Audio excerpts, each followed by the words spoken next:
Star Trek was created by Gene Roddenberry, who among other things was a pilot and a police officer in the LAPD, and was particularly inspired by the 1956 movie Forbidden Planet. Roddenberry was a freelance writer and created and produced the show The Lieutenant before creating Star Trek, and many of the actors in the series had acted on The Lieutenant before being hired for the show. Roddenberry originally created a pilot called The Cage, with an entirely different cast of characters, Spock being the sole character to cross over to the actual series. The Cage, which later played a part in the Season 1 episodes The Menagerie Parts 1 and 2, was not accepted, but the producers liked the idea and allowed Roddenberry to revamp it and try again. Roddenberry kept the same general concept, but created entirely new characters and casted different people to play those roles. The new pilot, dubbed Where No Man Has Gone Before, was a success, and Star Trek Season 1 began. On a side note, although Where No Man Has Gone Before did in fact appear in the original series, it was the third episode aired, the Man Trap being the first. Don't get confused when binge watching if the uniforms suddenly go from this to this, and then back again the next episode.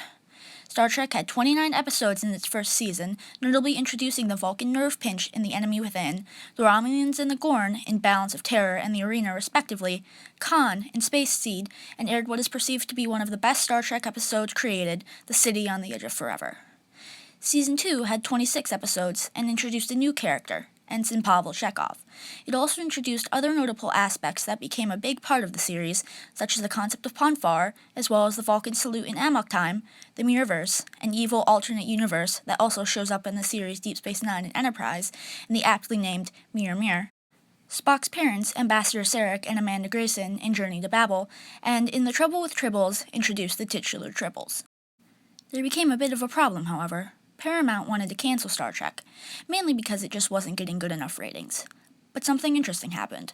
Star Trek had amounted quite a few passionate fans in its 2 seasons, notably Bjo and John Trimble, who became part of the Save Star Trek campaign.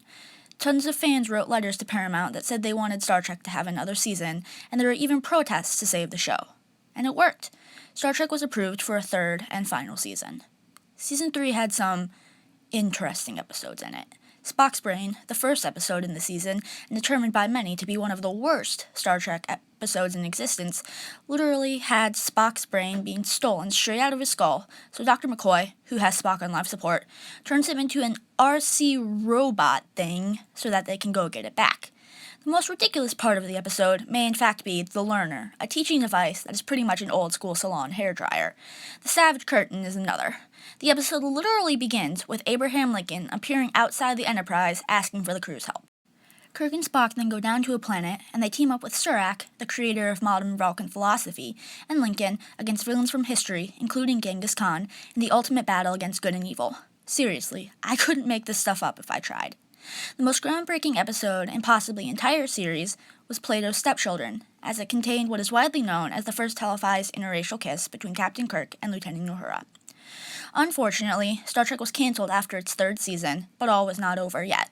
Star Trek became serialized in the 70s and gained an entirely new audience. There were also many attempts to revamp Star Trek that ultimately failed, although the lesser-known animated series did run for 2 seasons.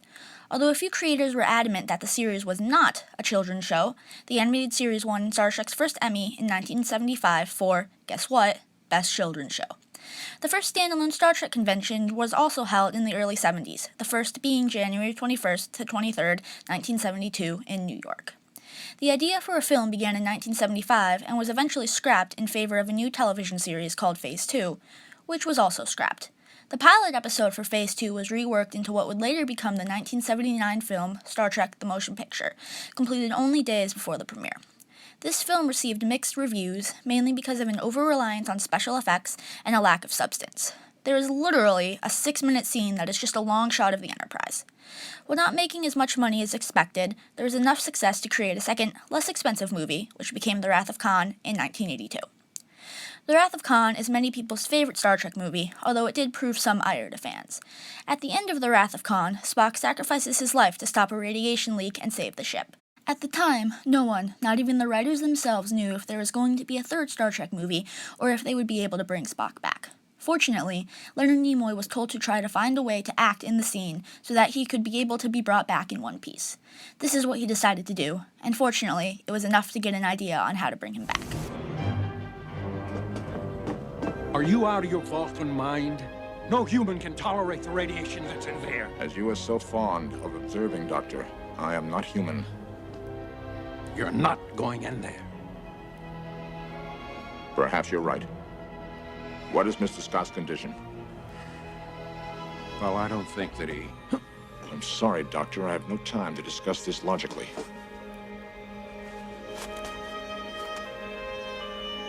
Remember. 2 years later, the search for Spock came out.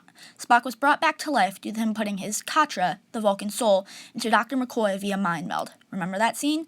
And his body ending up being buried on a planet that could bring life from any organic matter. Kirk and crew take the Enterprise against Starfleet orders to find Spock's body to take back to Vulcan for a proper burial, only to find Klingons taking over the planet and killing Kirk's son, as well as finding a live Spock, and destroying the Enterprise in the process. Spock's Katra is restored to him, and he begins his recovery. This was also the first Star Trek movie Leonard Nimoy directed. Then, in 1986, Star Trek IV, also directed by Leonard Nimoy, came out. They end up having to go back in time to 1980s Earth to find humpback whales, which are extinct in their time, so that they could communicate with a probe that was destroying Earth. Obviously, hilarity ensues, including Spock diving into a whale tank to mind meld with them. He wants to make sure they want to come with them, and Pavel Chekhov, who is Russian, asking people on the street where the nuclear vessels are. Mind you, this is still during the Cold War, so that wasn't particularly a very good idea. There's also a very humorous hospital chase. The crew saves the day, and since they did, get off their charges, with only Kirk's permanent demotion to captain. The crew then go off on new adventures in the Enterprise A. A very interesting scene, which was removed from the script, also had Saavik, Spock's protege, pregnant with Spock's child after having to mate with him in Star Trek III, due to him experiencing Ponfar as his body was regenerating. Star Trek V, The Final Frontier, came out in 1989 and introduced Spock's half-brother Sybok, who was banished from Vulcan for refusing to follow Surak's teaching. He now uses mind melds to help people recover from their pasts and hijacks the Enterprise to search for God in the center of the galaxy. God turns out to be a fake. The series starts out with the infamous camping scene and involves Kirk, Spock, and McCoy eating marshmallows and bourbon beans and singing Row, Row, Row Your Boat, because Spock's camping research said that these were traditional aspects of the camping experience. The final original series movie was The Undiscovered Country in 1991, where the crew of the Enterprise and the Excelsior, captained by Hikaru Sulu, must stop a plot attempting to prevent the Khitomer peace treaty from occurring and the Federation finally having peace with the Klingons. It ends with both the Enterprise A and its crew retiring. While these movies were occurring, new Star Trek television series were also being created. Star Trek The Next Generation came out in 1987 and consisted of a crew in the 24th century, around 100 years after the original Enterprise, manning the Enterprise D. Most notably, the crew had an android, a Klingon, and a blind character with a device called a visor that helped him see. This show ran for 7 seasons and spawned 4 movies: Generations, where Kirk met Picard; First Contact, which involved the first contact between the Vulcans and humans in the 22nd century; Insurrection, and Nemesis. In 1993, Deep Space Nine aired. This series took place around the last few seasons of The Next Generation and beyond. A main character, Dr. Julian Bashir, even plays a main part in a later Next Generation episode. This series took place not in a starship, but a space station, as the Federation helps the Bajorans recover from the Cardassian occupation and easing their way into becoming part of the Federation. This series is the darkest of the Star Trek series, and even deals with a war, something that had never really taken place in any of the previous series or movies, and it has some of the deepest, most well-written characters. I am directly looking at you, Garrick. Deep Space Nine also ran for 7 seasons. Voyager, yet another TV series, began in 1995 and again ran for 7 seasons. It took place at the same time as Deep Space Nine, but this time in the Delta Quadrant, as the crew of the starship Voyager and the Maquis, a rebel group, who both ended up stranded there, must find their way 70,000 light-years back home. Voyager was unique as it had Star Trek's first main female captain. The starship Voyager was a small, technically advanced ship that was the first main ship in the series to be able to land on a planet. One of Voyager's most notable characters is Seven of Nine, who came in on the 4th season. She's an X-Borg, which is a drone species that grows by assimilating others into their collective, who's rescued from the collective and turned mostly human again, and spends time readjusting to her own humanity. Another TV series, Enterprise, aired in 2001 and took place in the 22nd century. It was a prequel to the original series and involves the crew of the Enterprise NX-01, the first starship to travel over Warp 5, and shows the events that lead up to the formation of the Federation. The series began well, but did not stay that way, and was eventually cancelled after the 4th season. But even after that, Star Trek was not over. After a 4-year break, Star Trek 2009 came out. This movie takes place in an alternate dimension called the Kelvin timeline, where an alternate version of the cast of characters from the original series must help an older Spock from the original timeline stop a Romulan named Nero who wants revenge on him for failing to save Romulus from its sun going nova. The most notable differences between these universes is the way the crew gets involved with each other and the Enterprise, the romance between Spock and Uhura, and the fact that Vulcan gets destroyed and Spock's mother dies.